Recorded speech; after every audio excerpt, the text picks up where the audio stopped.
الحمد لله وكفى وسلام على عباده الذين اصطفى أما بعد فأعوذ بالله من الشيطان الرجيم بسم الله الرحمن الرحيم الله لا إله إلا هو الحي القيوم لا تأخذه سنة ولا نوم له ما في السماوات وما في الأرض ما ذا الذي يشفع عنده إلا بإذنه يعلم ما بين أيديهم وما خلفهم ولا يحيطون بشيء من علمه إلا بما شاء وسع كرسيه السماوات والأرض ولا يؤوده حفظهما وهو العلي العظيم سبحان ربك رب العزة عما يصفون وسلام على المرسلين والحمد لله رب العالمين اللهم صل على سيدنا محمد وعلى آل سيدنا محمد وبارك وسلم اللهم صل على سيدنا محمد وعلى آل سيدنا محمد وبارك وسلم اللهم صل على سيدنا محمد وعلى آل سيدنا محمد وبارك وسلم علماء نے لکھا ہے کہ سورۃ البقرہ کے اندر 1000 اوامر یعنی 1000 احکام اور 1000 نواہی یعنی جن کاموں سے منع کیا گیا ہے اور 1000 حکمیں ہیں۔ قرآن مجید کی سب سے بڑی سورت سورۃ البقرہ ہے اور اسی سورت کے اندر قرآن مجید کی سب سے بڑی آیت بھی ہے۔ وہ کون سی آیت ہے؟ ایک مرتبہ نبی علیہ السلام نے حضرت ابی بن کعب رضی اللہ تعالیٰ عنہ سے پوچھا کہ ابی، قرآن مجید میں سب سے بڑی آیت کون سی ہے؟ تو وہ کہنے لگے اللہ ورسولہ اعلم، اللہ اور اس کے رسول صلی اللہ علیہ وسلم زیادہ جانتے ہیں۔ نبی علیہ السلام نے دوبارہ پوچھا، انہوں نے دوبارہ یہی جواب دیا۔ پھر دوبارہ پوچھا تو حضرت ابی بن کعب رضی اللہ تعالیٰ عنہ فرمانے لگے کہ قرآن میں سب سے بڑی آیت آیت الکرسی ہے جو سورہ بقرہ کے اندر ہے۔ نبی علیہ السلام نے ارشاد فرمایا، اے ابو منذر، تجھے علم مبارک ہو، تجھے علم مبارک ہو، یعنی آپ کو اللہ تعالیٰ نے ایسا وحی اور لدنی علم عطا کیا کہ جس سے آپ کو اس بات کی پہچان ہوگی کہ قرآن مجید میں سب سے زیادہ عظیم اور بڑی آیت کون سی ہے۔ حضرت ابی بن کعب رضی اللہ تعالیٰ عنہ کے بارے میں آتا ہے کہ صحابہ کرام میں قرآن مجید کو سب سے زیادہ پڑھنے والے اور سب سے بڑے قاری یہی تھے، اور آج کل کے قاریوں کی طرف صرف قاری نہیں تھے بلکہ قاری ہونے کے ساتھ ساتھ قرآن کے عالم بھی تھے، معنی کو بھی جانتے تھے۔ بہرحال آیت الکرسی قرآن مجید کی ایسی آیت ہے کہ جس کے بارے میں سیدنا ابو ہریرہ رضی اللہ تعالیٰ عنہ فرماتے ہیں کہ یہ سید الآیات ہے، سیدۃ الآیات، یعنی تمام آیتوں کی یہ سردار ہے، سب سے بڑی آیت اور سب آیات کی سردار آیت الکرسی ہے۔ آیت الکرسی کو آیت الکرسی اس لیے کہتے ہیں کہ اس کے اندر حق تعالی کی جو کرسی ہے اس کا ذکر ہے، وسع کرسیہ السماوات والارض، تو اس کرسی کی مناسبت سے اس پوری آیت کا نام ہی آیت الکرسی رکھ دیا گیا۔ اس کے بارے میں آتا ہے کہ جو شخص جس دن آیت الکرسی پڑھتا ہے اس دن شیطان اس کے قریب نہیں آتا۔ اس سے ہمیں یہ سبق ملا کہ روزانہ ہمیں کم از کم ایک مرتبہ تو آیت الکرسی پڑھ لینی چاہیے تاکہ شیطان ہمارے قریب نہ آئے اور ہم شیطان سے محفوظ ہو جائیں۔ اور فرمایا کہ جو بندہ فرض نمازوں کے بعد اس آیت الکرسی کو پڑھے گا اس بندے اور جنت کے درمیان میں رکاوٹ صرف موت ہے، یعنی جیسے ہی اس بندے کو موت واقع ہوگی، موت طاری ہوگی، تو اس بندے پر جنت کے آثار اور اس کی نعمتیں ظاہر ہونا شروع ہو جائیں گی۔ اور نبی علیہ الصلوۃ والسلام نے ارشاد فرمایا اقرؤوا سورۃ البقرہ فی بیوتکم، کہ سورۃ البقرہ تو اپنے گھروں میں پڑھا کرو، فإن الشیطان لا يدخل بیتا یقرأ فیہ سورۃ البقرہ، کہ جس گھر کے اندر سورۃ البقرہ پڑھی جاتی ہے اس گھر کے اندر شیطان داخل نہیں ہوتا۔ مفسرین اور محدثین نے اس حدیث شریف کی تشریح میں یہ لکھا ہے کہ سورۃ البقرہ کی یہ فضیلت کہ شیطان گھر میں داخل نہیں ہوتا آیت الکرسی کی وجہ سے ہے۔ اگر کوئی بندہ پوری سورۃ البقرہ نہ بھی پڑھ سکے تو صرف آیت الکرسی پڑھ لے تو اس گھر کے اندر بھی شیطان داخل نہیں ہوتا۔ فإن أخذها برکۃ، آیت الکرسی کو پڑھنا برکت ہے، وترکها حسرۃ، اس کو نہ پڑھنا، اس کو چھوڑ دینا حسرت اور افسوس ہے۔ کئی دفعہ ہم نے دوستوں کو دیکھا ان کا آیت الکرسی پڑھنے کا معمول ہوتا ہے، اللہ تعالیٰ انہیں آفتوں اور مصیبتوں سے محفوظ رکھتے ہیں، لیکن کبھی کبھی جب کسی دوست کو حادثہ پیش آتا ہے تو وہ کہتا ہے کہ مجھے آیت الکرسی پڑھنا آج بھول گیا تھا، آج مجھے بھول ہو گئی تھی۔ تو اس لیے فرمایا کہ اس کو پڑھنا برکت ہے اور اس کو چھوڑ دینا، اس کو بھول جانا حسرت اور افسوس۔ تو وہ بندہ افسوس کرتا ہے کہ آج مجھے آیت الکرسی یاد نہیں رہی۔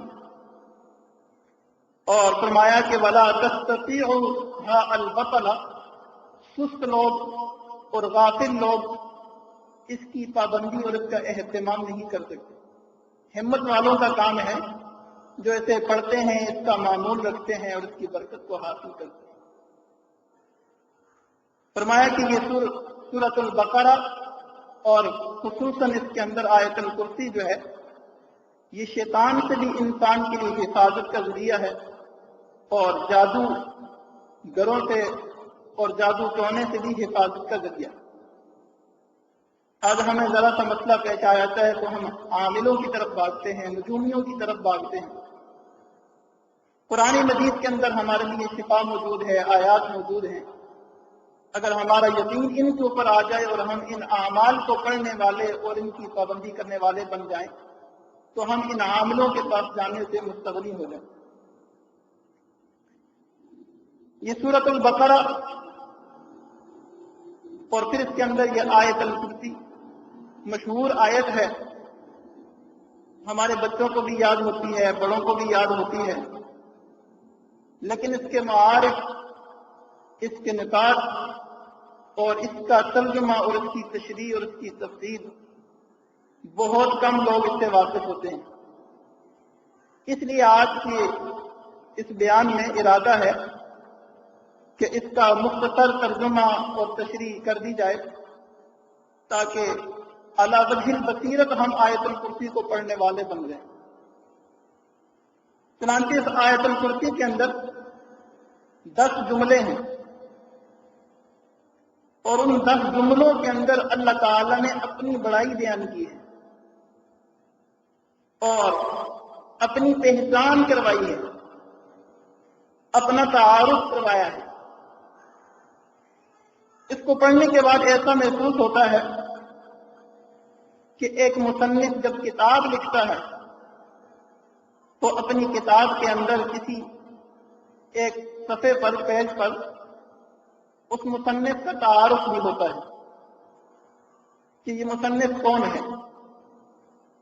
تو اس آیت الکرسی کو پڑھنے کے بعد ایسا محسوس ہوتا ہے کہ یہ قرآن مجید اللہ تعالیٰ کا کلام ہے، اور یہ آیت الکرسی کے اندر اللہ تعالیٰ یعنی جو متکلم ہیں یہ ان کا تعارف ہے۔ اس آیت الکرسی کے اندر چنانچہ اللہ تعالیٰ نے اپنا مختصر اور جامع تعارف کروا دیا۔ اس کا پہلا جملہ ہے اللہ لا الہ الا ہو۔ اللہ کون ہے؟ فرمایا لا الہ الا ہو، اللہ وہ ذات ہے کہ جس کے سوا کوئی معبود نہیں، جس کے علاوہ کوئی عبادت کے لائق نہیں، جس کے علاوہ کوئی خالق نہیں، کوئی مالک نہیں، اللہ وہ ذات ہے۔ اس جملے کے اندر اللہ تعالی نے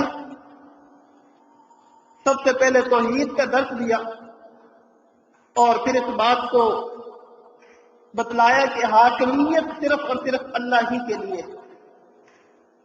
اس دنیا میں اگر حکم چلنا ہے تو صرف اور صرف اللہ ہی کا حکم چلنا ہے، اس کے غیر کا حکم نہیں چلنا۔ مالک صرف اور صرف اللہ ہی ہے، حاکم صرف اور صرف اللہ ہی ہے۔